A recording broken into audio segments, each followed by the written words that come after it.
Hello everyone and welcome back to some Warcry 2.0. So this time we're going to take a look at the Stormcast Eternal Vanguard Chamber. Yeah, they did get a whole lot of new stuff. They got one new unit type basically and 5 new leaders. So let's have a look at them. Again, I should probably mention we're going to look at the units first, then talk about how they perform points wise, and last but not least talk about lists that I'm spoiling here already. God damn it. Anyways, we're going to start with the Vanguard Palador. He's your one new unit option. He costs 250 points, quite expensive to be honest. Has a move of 10, toughness 5 and 30 wounds. So that is, let me zoom in here a bit. That is obviously fast because he's a mounted cavalry guy. Toughness 5, 30 wounds, very survivable. So not bad there. Range 1, 4 attack, strength 4, 2, 4 damage. So he's got a pretty average attack profile, really not bad at all. However, he does cost 250 points, and if you compare him to the Gryph-hound, he's got the same attack profile, costs 100 points less, and all you're losing is 10 wounds and a bit of toughness. So yeah, the Vanguard Palador, quite expensive there. Also, I want to mention that all the guys that I marked yellow here have the same ranged attack, because the ranged attack in general does less damage than the melee attacks, so I didn't mark it down here. So he should be marked yellow as well. They all have the same range attack as the Vanguard Hunter has, so a range of 8, 3 attacks, strength 4, 1 4 damage, for an average of 3 damage. So you know everyone who's got this yellow thing has a range of 8 and a 3 damage attack. Anyways, so that was our Vanguard Palador. Then we got the Palador Prime. He's obviously the leader option for the Palador. 40 points more expensive for 290 points. Movement of 10, 5 toughness, 35 wounds. And then again the same damage output. So the thing is, with the Palador Prime, you're not getting really anything over the Vanguard Palador other than 5 wounds and the leader rune mark. I really struggle to see how that's going to be worth 40 points, so I don't think the Palador Prime is going to be worth it. Then we got the Knight Zephyros. He's 245 points. He's relatively cheap as far as leader options go, especially for the new models. He's the cheapest one out of the new models. He's only movement 5, toughness 5, 30 wounds, so still very survivable. Movement 5, a bit slower, but don't get me wrong, movement 5 is still pretty decent. And then we have a range of 1 strength 4, 4 attacks, 2 4 damage, so the same 5.4 damage. He also gets the same ranged attack on top of that. So again, well, first off, he's only 5 points cheaper than the Vanguard Palador and loses a lot of movement. However, he does get an ability we're going to look at, and he's also a leader. So honestly, I don't think he's horrible points value. Then we got the Knight Venator. He is very expensive at 295 points. However, he can fly, so he has 10-inch move and flying. Toughness 5, 30 wounds. He has a 20-inch range bow, which is a massive range. 3 attacks, strength 4 for 2/6 damage.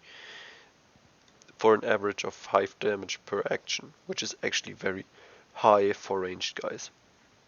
So his ranged attack is quite powerful, and on top of that he has the same melee capability as all of these other heroes here, with a range of 1, 4 attack, strength 4, 2, 4 damage. So you get a super mobile, because flying 10 inches, very tough to kill unit with a strong ranged attack and a good melee attack. That is very impressive. I think, yes, he's very expensive, and that's gonna be your big issue with this warband, that everyone is expensive, but he brings a lot to the table. Then we've got the Knight Azeros. He is essentially the same as the Knight Venator without the bow. So for 30 points less, you're getting the same movement, also flying, toughness 5, 30 wounds. So all of that is the same. But he only has the melee attack, not the ranged one. So it's really, if you're willing to pay 30 points on top, you are getting this pretty good ranged attack, but losing well, 30 points. That's all. Not losing anything for the Knight Venator. And then we got the Lord Aquila. He's your most expensive piece here. He costs 300 points. Also has movement 10, but again he's mounted, so this is on a Griff Charger, not flying. Toughness 5, 38 wounds. Insanely hard to kill this guy. A range of 1 for attack, strength 4, 2, 5 damage. So he's the highest damage output in the warband, but only by a slight bit. He's not that much better than all of your other guys. But he costs a ton more. I have no idea why that is. I compare him to the Knight Venator. They almost cost the same points, have the same movement and everything. Yes, the Aquila gets 8 wounds more, but do you really need more than 30 wounds with toughness 5? I don't know. He has a bad ranged attack and not the great ranged attack the Knight Venator has, and only slightly more damage. I think for a mounted unit this guy's way too expensive. I think the Lord Aquila should be a lot cheaper, as should be the Palador Prime. Anyways, so those are these guys. Let's have a look at their points value then. So, as you can see, none of them are great value in terms of damage output. We are not surprised. Every one of these guys costs well over 200 points, and that is very hard to justify for 5.4 damage on average. So that's basically your downside to these guys. Your upside is they are all insanely tough to kill. Again, maybe with the small thing to note here is that the Knight Venator, because he's very expensive and no tougher to kill than all the others, is slightly less points efficient there. What kinds of abilities do we have? Well, we have the double for everyone that we had before, which is add half the value to the move characteristic for your next action, for your next move action. That's pretty good. Nothing spectacular there, but not bad. Then we got a double for the Ether Wing and the Prime with Long Strike Crossbow, which is for one enemy within 6 inches of them. You can re-roll 1 dice for every attack action that's made against them. So if one attack action, for example, I throw 4 dice against them, I can re-roll 1 of those.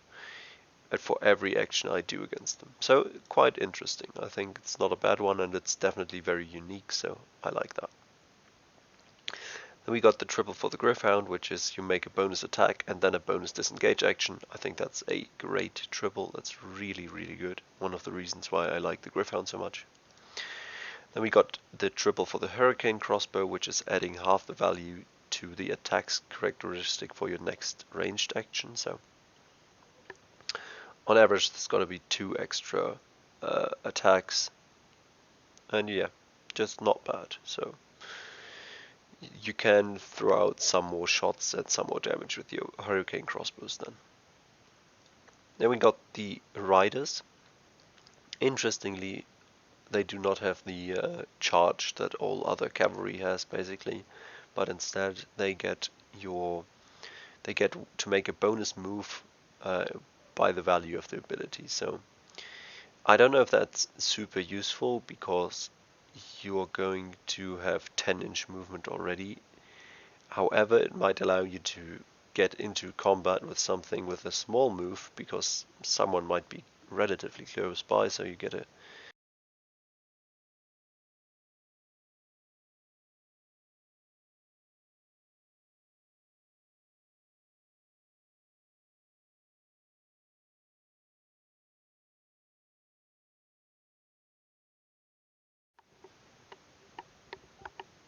oh god.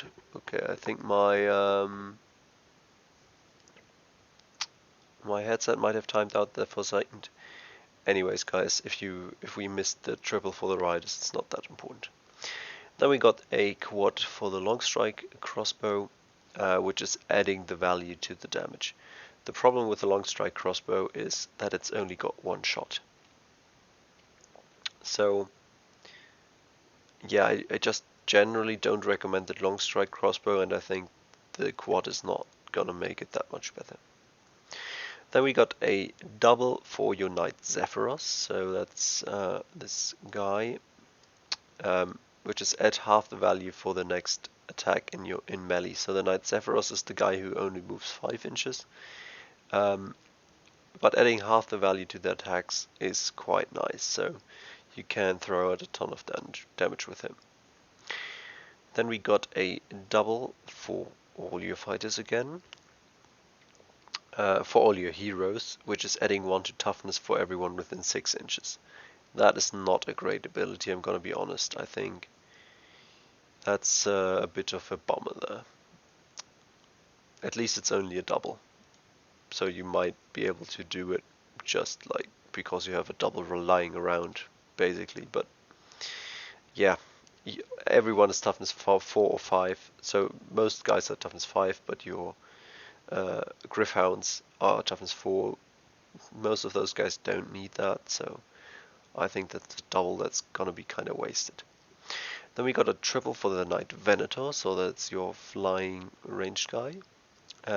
He can pick one enemy within 20 inches of him and roll a dice. On a 2+, he deals 3 damage, on a 4+, he deals 6 damage, and on a 6, he deals 10 damage. So that can be quite good.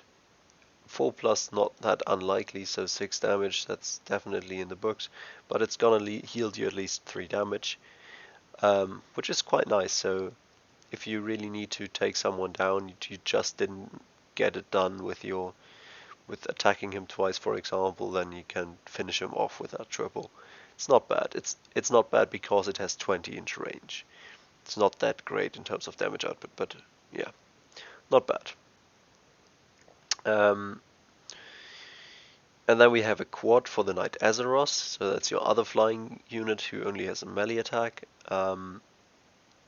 He deals damage equal to the value to the ability to everyone around him within 3 inches. So that's kind of your horde clear thing.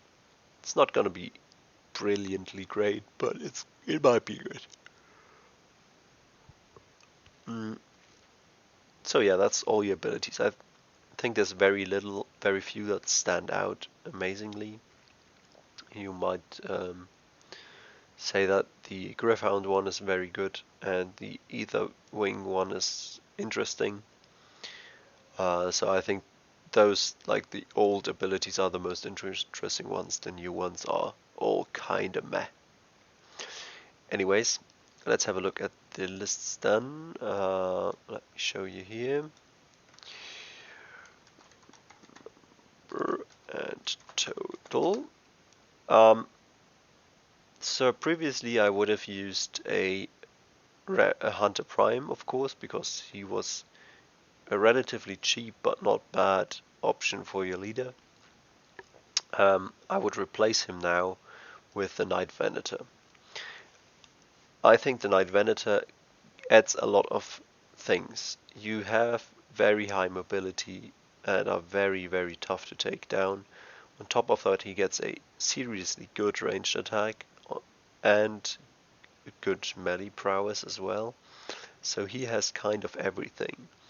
He does cost it though as well. He costs everything. But I think that's kind of fair. He's really not a bad unit at all.